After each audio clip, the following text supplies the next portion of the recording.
Doncs estem a punt d'acabar la primera hora de programa, però abans obrim la nostra secció Lapònia, com sempre en companyia del fotògraf santfeliuenc Joan Mallofré. Joan, molt bon dia. Molt bon dia, Sílvia. Què tal, com estem? Bé, ja ha arribat la caloreta, no? Sí, jo ja t'he posat l'aire, eh? Sí, sí, la veritat és que moltes gràcies, saps que la meva... Aquí tot pel benestar dels convidats i convidades. Això de Lapònia sabia que venia de la fresqueta. Clar. I avui ja no vinc de netejar, que fa 15 dies, te'n recordes, venia amb peneta una mica d'haver acabat aquella expo tan xula, però bueno, això ja promou que puguem tornar ja a preparar una altra, potser encara més interessant i més participativa. Molt bé. Avui portes un convidat que ben aviat, el proper 5 de juliol, si no m'equivoco, d'aquí 2 divendres. 5 de juliol? Aquest divendres no. L'altre? L'altre. A les 7 de la tarda estarà a l'Aula de Cultura de l'Ateneu, no? Sí. Fent una petita xerrada. O una gran xerrada. Despedim la temporada que nosaltres fem el curs escolar a lo grande en tots els sentidos. Portem amb un dels grans d'aquí de Sant Feliu, ja només ja per la seva alçada, que ja imposa directament, que moltes vegades comento que això facilita molt, no?, també de cara a fer fotografia i en posar-te ja amb el terreny, però a nivell també ja com a llenguatge fotogràfic presento ja el Lluís Remolà, que el tindrem a l'Ateneu, i avui aquí amb el Lapònia, versàtil, pluri de tot, perquè pot assolir qualsevol tipus de fotografia i en constant evolució. No sabem a on arribarà el Lluís. Jo tinc clar que serà un referent no només aquí a Catalunya, sinó que serà un gran referent dins de la fotografia. I ell dirà, ell sabrà a on voldrà arribar. Té molts anys de recorregut i jo encantadíssim de poder comptar amb ell. I nosaltres, Lluís Remolà, molt bon dia. Hola, bon dia. Què tal, com estem? Molt bé, moltes gràcies per convidar-me. A veure, explica'm, enginyer, jugador de bàsquet i fotògraf. Bueno, sí, la meva professió principal soc enginyer i treballo d'això.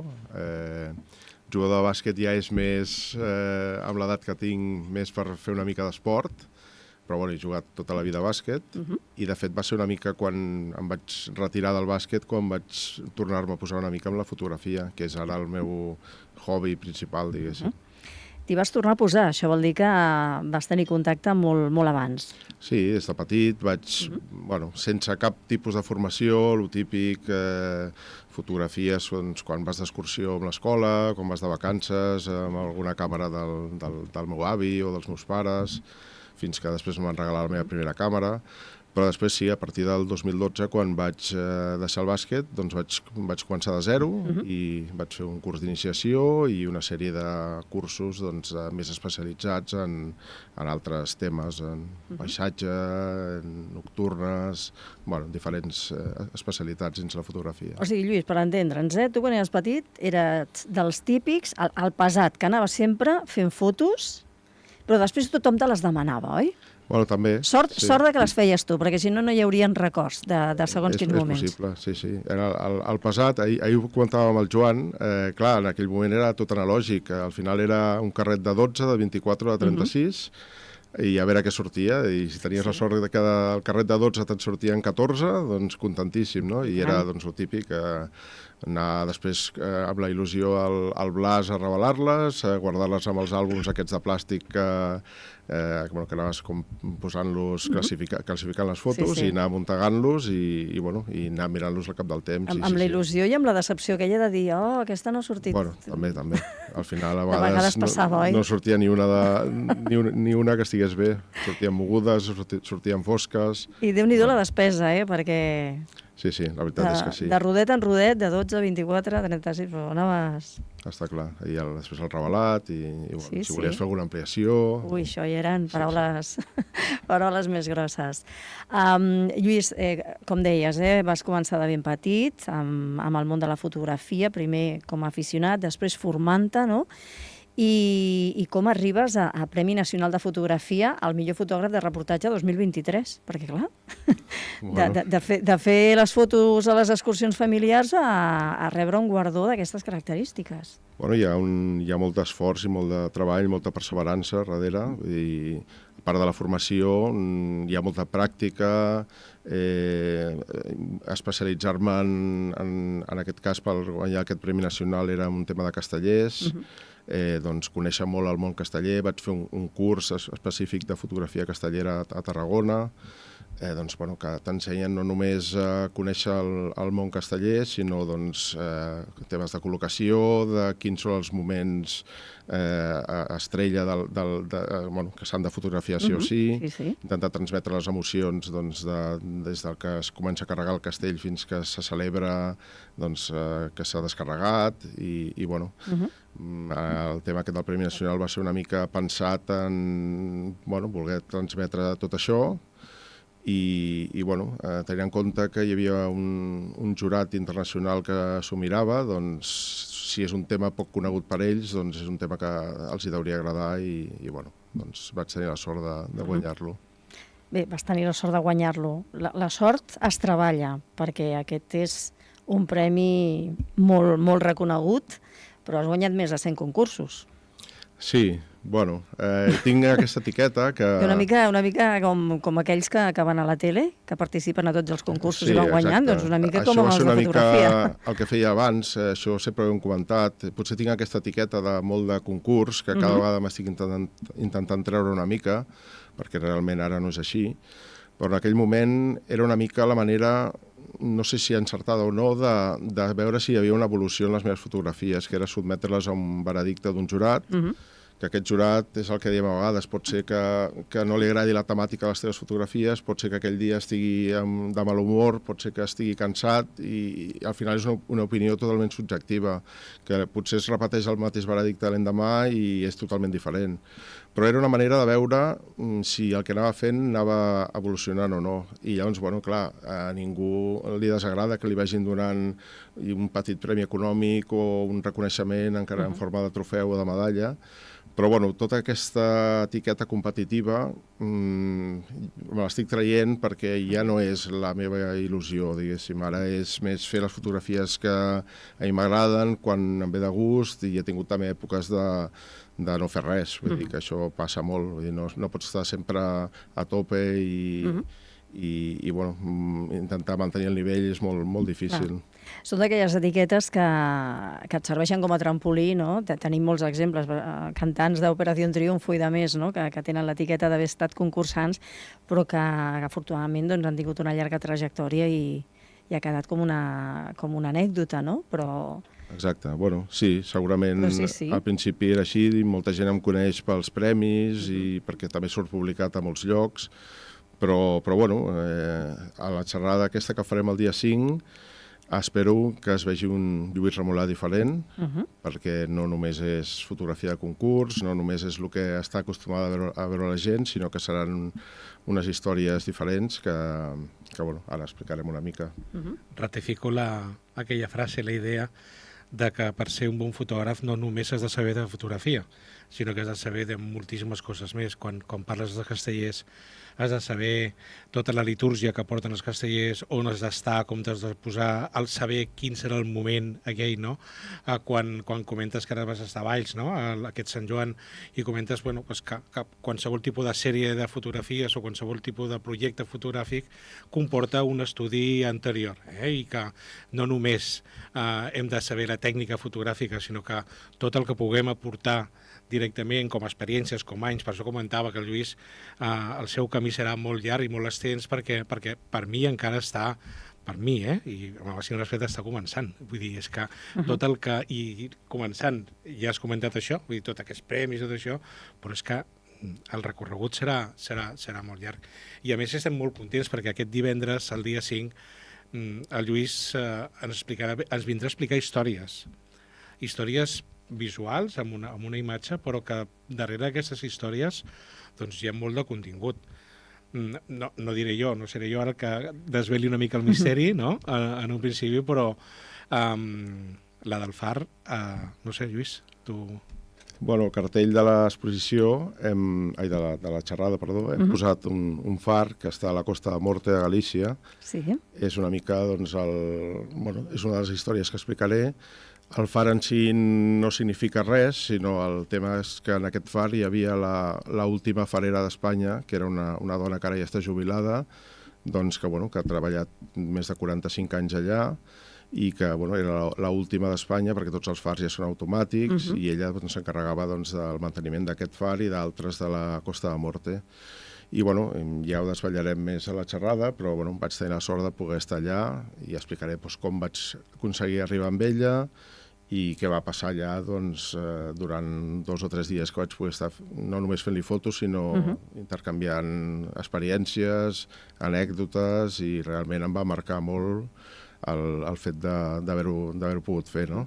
És que moltes vegades no es coneix, no?, aquesta feina prèvia de producció, de contacte i de convenciment, no?, d'intentar convèncer, sobretot quan hi ha molt de retrat humà, no?, quan hi ha reportatge.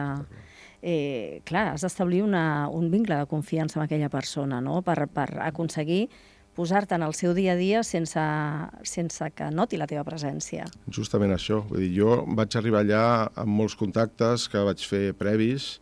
Vaig haver de passar per l'autoritat portuària de la Corunya, el diari de La Voz de Galícia, que són els que em van posar en contacte amb ella. Però clar, jo no sabia allà el que passaria quan arribaria. Si eren 10 minuts que m'atendria buenas tardes, hola, ¿qué necesitas? I vale, hasta luego, o el que va passar realment. I clar, jo em vaig sentir durant 2 o 3 dies com si fos un fill més seu. Em va tractar com un fill, realment. I clar, vaig poder viure on vivien elles. Estava una de les seves filles també. Vaig poder estar dinant amb elles allà al far, veient com funcionava tot, i clar, és una cosa totalment inesperada. I clar, suposo que també és la meva manera de ser, que tot i no conèixer-nos, vam establir aquest vincle de confiança que dius de seguida, no? Vull dir, sé que una de les preguntes que va fer quan li van dir que hi aniria, que va preguntar si era bona persona. Mira. I es veu que li van dir que sí, i després suposo que ho hauria de comprovar, i va haver aquesta connexió que va estar molt bé. Espero que amb les fotos i amb l'explicació que dic. Quan una persona pregunta, el primer que pregunta és si l'altre és una bona persona, és que ho és. I tornem una mica a la simplicitat, no complicar-nos tant la vida, demanar tants informes de la gent, i això, vull dir, si és mirar-te als ulls, és entendre que pot haver una gran connexió, i a partir d'aquí jo molta enveja del Lluís, perquè passar 2 o 3 dies amb aquella llum, no? Aquella llum que és divina, una llum divina, amb un entorn meravellós, amb una persona que empatitzes, és algo... Crec que estem desvelant massa, però que el divendres serà increïble. Perquè sortim d'aquesta premissa, no?, dels concursos, dels premis i això, vull dir, és que sí, això és un reconeixement, que tal, però el que hi ha dins, per mi, és el que revela i el que importa. I només veient la foto ja et transportes directament. És que no... Parlàvem també del peu de pàgina. No cal peu de pàgina amb aquesta sèrie de fotografies. És brutal, increïble. Com arribes a aquestes històries? A través de recerca, per casualitat? Jo durant l'any sempre em vaig apuntant idees que em surten, i qualsevol cosa descabellada. Ara estic en contacte amb un pilot d'avió comercial per a veure si puc fer alguna cosa. El tema és els permisos i tot això, però si puc fer alguna cosa amb un avió comercial. I no sé què sortirà d'aquí. És una primícia, Vull dir... No ho sabia, no? No. Jo sempre em complico la vida, vull dir, podia fer coses aquí a Sant Feliu, a casa, bodegons, que també m'agraden, però m'agrada anar una mica més enllà i intentar buscar històries personals dintre les meves possibilitats per tema de feina, tema econòmic, tema de temps, però, algú que es pugui explicar una història o que transmeti, però que no sigui lo típic. I a veure, aquesta senyora, realment, ara ja li han fet molts reportatges, però en el moment que jo hi vaig anar, que va ser a finals de 2016, havia vist alguna notícia a La Voz de Galícia, que parlaven d'ella, em va fer gràcia i va haver-hi tot el camí per intentar arribar fins a ella. I ja et dic, durant l'any se m'han ocorrent coses i m'ho vaig apuntant i moltes es descarten i de tant en tant hi ha alguna que dius, provem-ho. Hi ha moltes que s'han quedat pel camí també, la veritat. Fins ara de la que n'estàs més satisfet és aquesta, la història del far?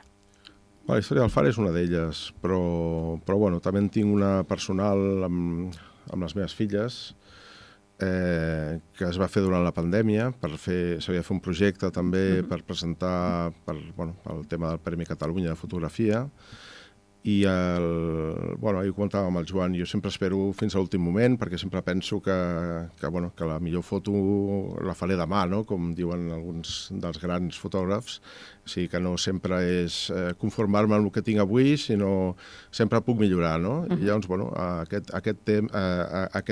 aquesta manera de ser em va fer que ens trobéssim al confinament total, que no poguéssim sortir de casa, i havia de presentar un projecte fotogràfic i s'havia de fer amb alguna que tingués a casa, no? Doncs, jo estava veient, ja ho desvetllarem més a la xerrada, però jo estava veient la relació que hi havia entre les meves filles durant el confinament i ho vaig transmetre amb una col·lecció de 5 fotografies i, l'admiració de la germana petita per la germana gran, com la germana gran li feia com de mestra, l'ajudava a fer deures, l'ajudava a jugar amb ella, intentar-ho explicar amb 5 imatges, però no quotidianes, sinó ambientades una mica com si fossin antigues. I és una col·lecció dels que estic molt satisfet també per el tema de les meves filles.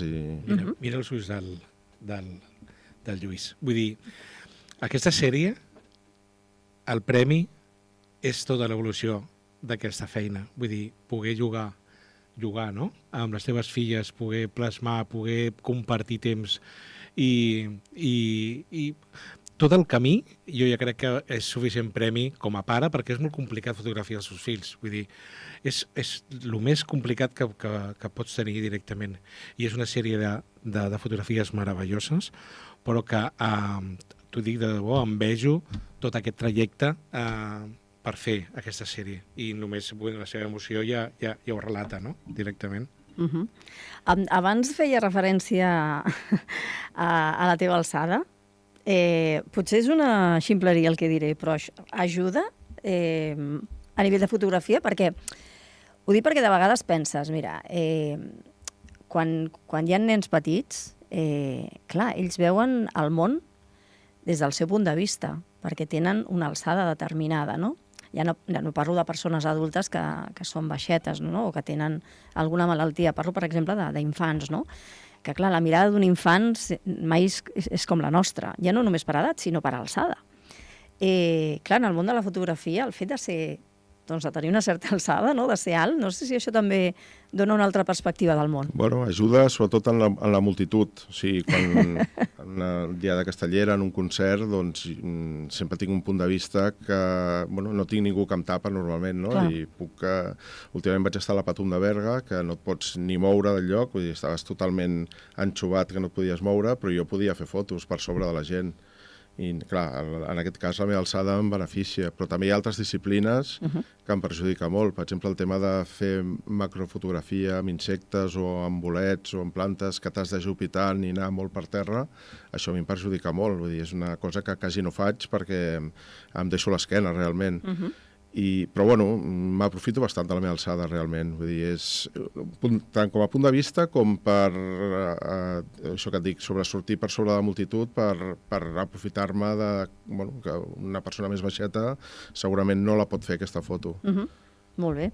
Doncs tindrem oportunitat d'escoltar moltes històries, no?, que ens explicarà el Lluís Remolà, com dèiem, el proper 5 de juliol a les 7 de la tarda a l'Aula de Cultura de l'Ateneu.